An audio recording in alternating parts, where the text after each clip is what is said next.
Hello दोस्तों, मैं पूर्णिमा सिंह पूर्णिमा study platform में एक बार फिर आप सबका स्वागत करती हूँ। तो आशा करती हूँ कि आप सब लोग जो है कुशल मंगल से होंगे, पढ़ाई पे ध्यान दे रहे होंगे। ठीक है, तो चलिए आगे हम चलते हैं अपने लक्ष्य की तरफ। और आज जो है जानेंगे गृह को व्यवस्थित रखने का उद्देश्य क्या होता है, कि हमें गृह को व्यवस्थित, घर को व्यवस्थित क्यों रखना चाहिए। ठीक है, तो आगे चलते हैं।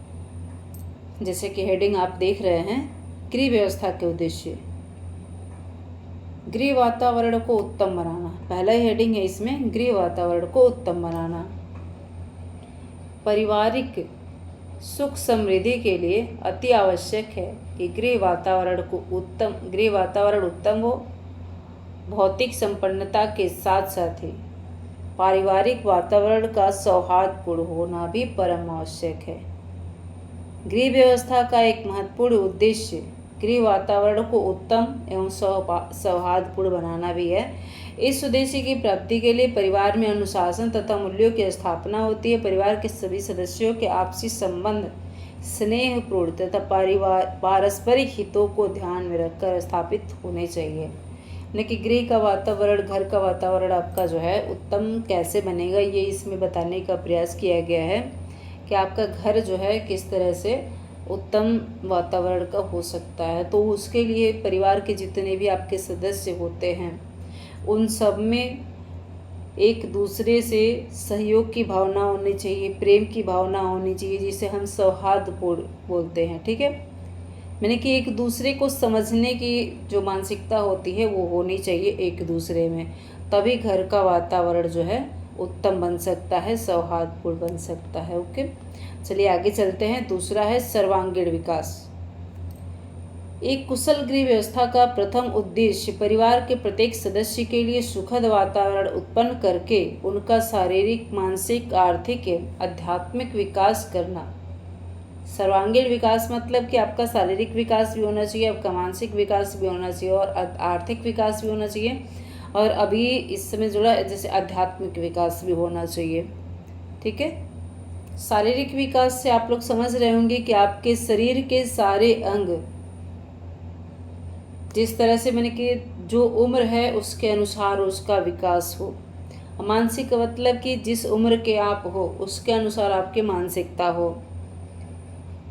ये नहीं कि आप हो 5 साल के और आपका उम्र कहते हैं मानसिक उम्र जो है वो 2 साल का हो, तो इससे हम विकास नहीं कर सकते हैं, मानसिक विकास नहीं कर सकते हैं। आर्थिक विकास जैसे समाज आगे बढ़ रहा है आर्थिक रूप से, उस तरह से अपना परिवार भी जो है आर्थिक रूप से आगे बढ़े, पर इसके लिए भी पूरे परिवार को भी सहयोग इसमें देना होता है।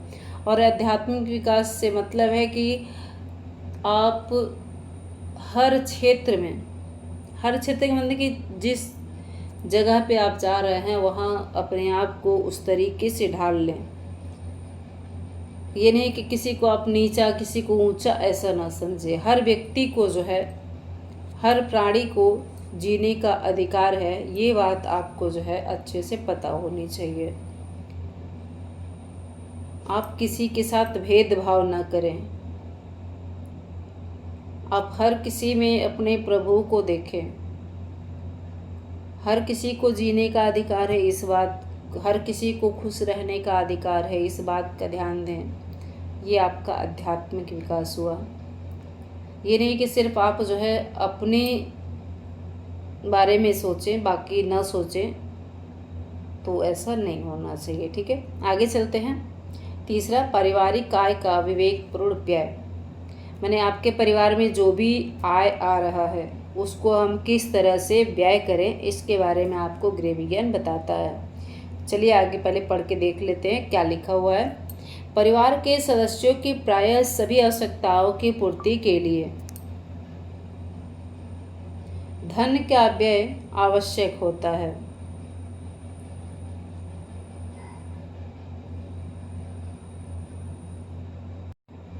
धन का व्यय आवश्यक होता है। धन की प्राप्ति पारिवारिक आय के रूप में होती है, परंतु पारिवारिक आय सदैव सीमित ही होती है। कि परिवार के सदस्य जितने होते हैं उतनी आय तो होती नहीं है। आपके परिवार में मान लीजिए 2 बच्चे हैं, आप दोनों हैं, तो 4 लोग हैं, पर कमाने वाला कौन है? सिर्फ पिता है, तो आय तो सीमित हुई ना। चलिए आगे बढ़ते हैं।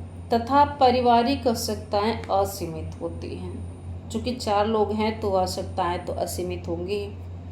गृह व्यवस्था का एक महत्वपूर्ण उद्देश्य पारिवारिक आय का विवेकपूर्ण व्यय ही है, क्योंकि इस उपाय द्वारा ही परिवार के सदस्यों की अधिकाधिक आवश्यकताओं की पूर्ति की जा सकती है। इस उद्देश्य की पूर्ति के लिए प्रायः सुझाव दिया जाता है कि पारिवारिक आय को ध्यान में रखकर पारिवारिक बजट बनाया जाए। ओके, जो आपके बजट है, जो आपकी आय है, जो आपकी आमदनी है, उसके अनुसार ही हम बजट बनाएं। बजट किसे कहते हैं? बजट जैसे कि आप जो है मान लीजिए 1000 रुपये आप कमा रहे हो, ठीक। 1000 तो आजकल ये कुछ भी नहीं है, पॉकेट मनी है सबके। मैंने बस आपको एक चलो 40,000 लिख सकते हैं, ठीक। 40,000 आपकी आमदनी है। अब आप उसमें से पूरे 40,000 अगर खर्च कर देते हैं, तो फिर मान लीजिए इमरजेंसी अगर पड़ जाती है तो आप क्या करोगे? तो उसके लिए हम बजट बनाते हैं, मैंने कि एक रूपरेखा तैयार करते हैं कि आपके घर में क्या क्या खर्च है जो कि आवश्यक है, ठीक। तो उन आवश्यक बजट में आवश्यक जो आपकी वस्तुएं हैं उसमें भी कौन सी ज़्यादा आवश्यक है जो कि हमको लेना बहुत ही ज़रूरी है, तो उनको हम पहले प्रायोरिटी पे रखते हैं। उसको लेने के बाद अगर हमारे पास फिर भी इतना बजट बचता है कि हम उसमें से कुछ बचत करके और अन्य आवश्यकताओं की भी पूर्ति कर सकते हैं, तो तब हम जो है उसको भी अपनी आवश्यकताओं में लिखते हैं। मैंने कि 40,000 अगर आपका आय है तो उसमें से अगर आप नहीं भी बचाते हैं तब भी आपको कम से कम 2,000 रुपये आपको बचा के रखने हैं। तब इसको हम जो है बचत का बजट कहते हैं। और नहीं अगर 40,000 आए, 40,000 पूरे ख़त्म हो गए, तो इसे संतुलित बजट बोला जाता है, ठीक है। तो इसी को बजट कहा जाता है कि आपका पूरा लेखा जोखा तैयार करना कि आपकी आय कितनी है और आपका खर्च कितना है। तो इन्हीं दोनों को हम बजट बोलते हैं, ठीक है। तथा उसी के अनुसार व्यय किया जाए। पारिवारिक बजट में कुछ न कुछ बचत के प्रावधान को भी आवश्यक माना जाता है, जैसे कि हमने आपको ऊपर बताया, ठीक। इसमें भावी जीवन सुरक्षित बनता है तथा पारिवारिक समृद्धि में वृद्धि होती है। अगर आप बचाओगे, हर महीने अगर मान लो 2-2 हज़ार भी बचा रहे हो, तो आपके पास इकट्ठा हो रहा है ना पैसा। फिर मान लीजिए अचानक से कुछ ज़रूरत पड़ गई या फिर आप नहीं ज़रूरत पड़ी, आपके अकाउंट में पड़े हुए हैं, आपको कभी भी विशेष ज़रूरत पड़ी, आपके घर में शादी पड़ी, पार्टी पड़ी, तो आप वहाँ से निकाल के खर्च कर सकते हो, ठीक है। आपका जो रोज़ वाला बजट है उस पर आपका फर्क नहीं पड़ेगा, ठीक है। आगे चलते हैं। कार्य कुशलता। गृह व्यवस्था का यह उद्देश्य भी होना चाहिए कि गृह के विभिन्न कार्य इतनी कुशलता से किए जाएं जिससे परिवार के धन, समय एवं श्रम की बचत हो। विश्राम तथा मनोरंजन। 5वां है विश्राम तथा मनोरंजन। गृह व्यवस्था इस प्रकार की होनी चाहिए कि गृहिणी को सब कार्य संपन्न करने के उपरांत कुछ समय विश्राम तथा मनोरंजन के लिए भी प्राप्त हो सके। यानी हर गृहिणी को भी जो है, जो घर की स्त्रियां होती हैं, वो काम को इस प्रकार से करें ताकि उनको आराम करने का भी समय मिल सके और वो अपना मनोरंजन भी कर सकें। विश्राम व्यक्ति को दोबारा कार्य करने की शक्ति प्रदान करता है तथा मनोरंजन जीवन को सरल तथा आनंदमय बनाता है, जिससे सारे दिन की थकान से मुक्ति मिल जाती है। मान लीजिए आप बहुत ज़्यादा थके हुए हो, ठीक, और अचानक से आपके घर में मान लो कोई छोटा सा बच्चा है और खिलखिला के हंस रहा है या फिर कुछ ऐसी चीज़ें कर रहा है, तो आप उस समय तुरंत उसको गोद में लेने के लिए उत्साहित हो जाते हो, उसके पास जाने के लिए उत्साहित हो जाते हो, उस समय आपकी थकान जो है दूर हो जाती है उसकी हंसी से, उसके कार्य से। तो इसी तरह से जब हम कुछ और का किसी हंसना, बातें करना, तो इससे हमारी जो है थोड़ा सा मानसिक टेंशन जो है थोड़ा सा दूर होता है। यानी कि चेंज, सबसे कहने का मतलब यह है कि आपका जो रूटीन है दिन भर का, उसमें कुछ चेंजिंग होनी चाहिए। क्योंकि रोज़ रोज़ रोज़ रोज़ वही हम रूटीन फॉलो करें, चूँकि भोजन बनाना जो रूटीन है वो तो होगा ही होगा, रोज़ ही होगा। बट यही है कि हम उसमें ये चेंजिंग कर सकते हैं कि हम अलग अलग बनाएं, और उसमें दिल लगा के बनाएं, मन लगा के बनाएं, ठीक है। और उसमें हम कुछ ऐसा खोजें कि किस तरह से हम इस काम को करें कि जल्दी से हो जाए और हम अपना विश्राम भी कर ले। पर इसके लिए भी पूरे परिवार को साथ देना होता है ताकि गृहिणी भी आराम कर सकें। कुछ परिवारों में ऐसा होता है कि पूरा सब कुछ थोप दिया जाता है। चलो ठीक है, आगे चलते हैं। समाज सेवा।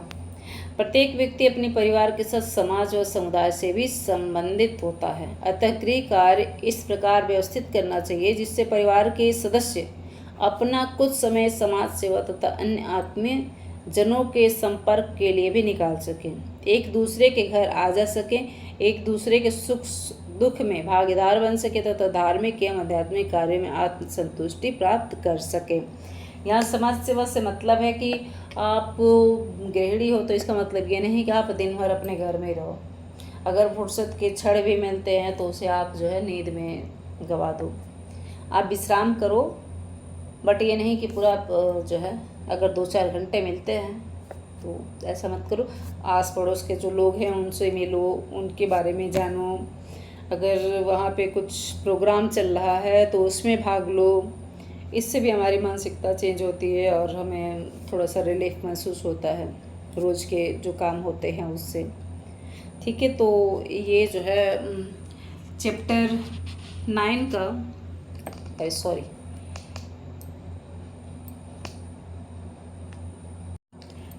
क्लास 9 के चैप्टर 2 का दूसरा क्वेश्चन है, ठीक है। पहले क्वेश्चन को हमने डाल दिया है, पूर्णिमा स्टडी प्लेटफॉर्म पे सर्च करके आप उसे देख लीजिएगा। और ये चैप्टर 2 का दूसरा क्वेश्चन है, गृह व्यवस्था के उद्देश्य।